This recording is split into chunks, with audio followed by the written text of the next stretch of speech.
Matthew 13, Parable of the farmer scattering seed. Later that same day Jesus left the house and sat beside the lake. A large crowd soon gathered around him, so he got into a boat. Then he sat there and taught as the people stood on the shore. He told many stories in the form of parables, such as this one. Listen, a farmer went out to plant some seeds. As he scattered them across his field, some fell on a footpath, and the birds came and ate them. Other seeds fell on shallow soil with underlying rock. The seeds sprouted quickly because the soil was shallow, but the plants soon wilted under the hot sun, and since they didn't have deep roots, they died. Other seeds fell among thorns that grew up and choked out the tender plants. Still other seeds fell on fertile soil, and they produced a crop that was 30, 60, and even 100 times as much as had been planted. Anyone with ears to hear should listen and understand. His disciples came and asked him, "Why do you use parables when you talk to the people?" He replied, "You are permitted to understand the secrets of the kingdom of heaven, but others are not. To those who listen to my teaching, more understanding will be given, and they will have an abundance of knowledge.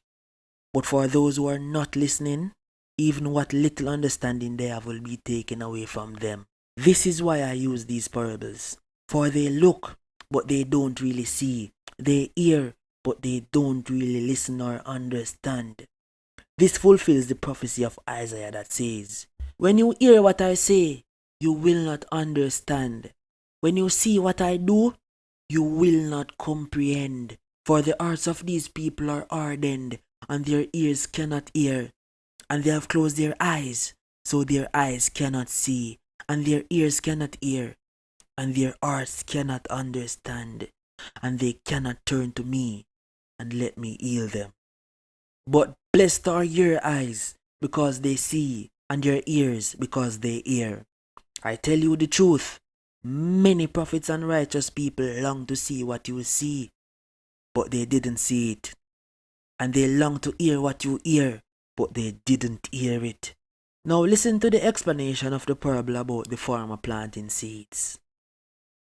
The seed that fell on a footpath represents those who hear the message about the kingdom and don't understand it. Then the evil one comes and snatches away the seed that was planted in their hearts. The seed on the rocky soil represents those who hear the message and immediately receive it with joy.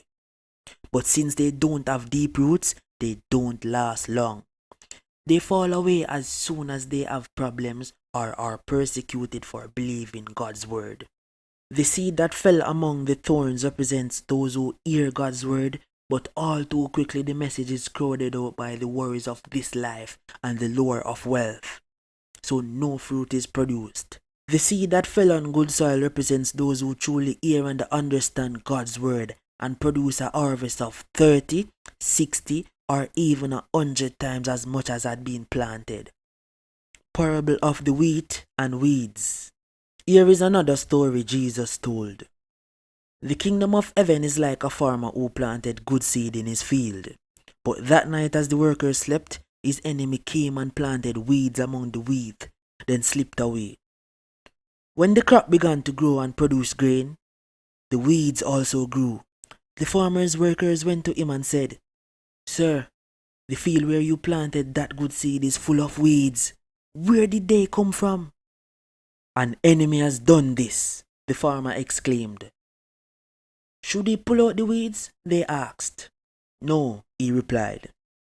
"You will uproot the wheat if you do. Let both grow together until the harvest. Then I will tell the harvesters to sort out the weeds, tie them into bundles, and burn them, and to put the wheat in the barn." Parable of the mustard seed. Here is another illustration Jesus used. The kingdom of heaven is like a mustard seed planted in a field. It is the smallest of all seeds, but it becomes the largest of garden plants. It grows into a tree, and birds come and make nests in its branches. Parable of the yeast. Jesus also used this illustration. The kingdom of heaven is like the yeast a woman used in making bread. Even though she put only a little yeast in 3 measures of flour, It permeated every part of the dough. Jesus always used stories and illustrations like these when speaking to the crowds. In fact, he never spoke to them without using such parables. This fulfilled what God had spoken through the prophet.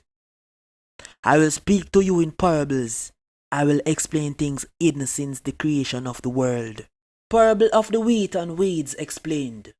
Then, leaving the crowds outside, Jesus went into the house. His disciples said, "Please explain to us the story of the weeds in the field." Jesus replied, "The Son of Man is the farmer who plants the good seed.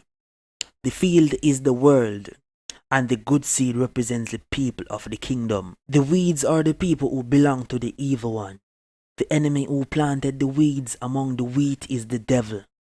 The harvest is the end of the world, and the harvesters are the angels. Just as the weeds are sorted out and burned in the fire, so it will be at the end of the world. The Son of Man will send his angels, and they will remove from his kingdom everything that causes sin and all who do evil. And the angels will throw them into the fiery furnace, where there will be weeping and gnashing of teeth. Then the righteous will shine like the sun in their Father's kingdom. Anyone with ears to hear should listen and understand." Parables of the hidden treasure and the pearl. The kingdom of heaven is like a treasure that a man discovered hidden in a field. In his excitement, he hid it again and sold everything he owned to get enough money to buy the field. Again, the kingdom of heaven is like a merchant on the lookout for choice pearls. When he discovered a pearl of great value, he sold everything he owned and bought it. Parable of the fishing net. Again, the kingdom of heaven is like a fishing net that was thrown into the water and caught fish of every kind.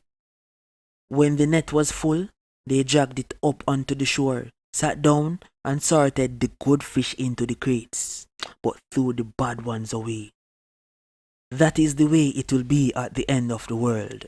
The angels will come and separate the wicked from the righteous, throwing the wicked into the fiery furnace, where there will be weeping and gnashing of teeth. Do you understand all these things?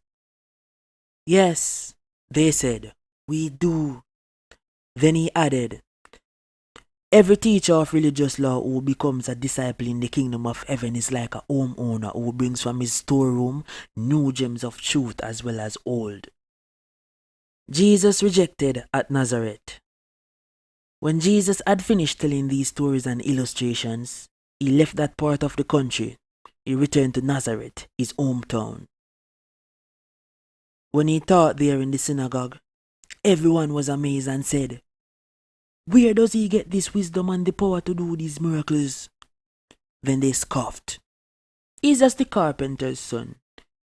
And we know Mary, his mother, and his brothers, James, Joseph, Simon, and Judas.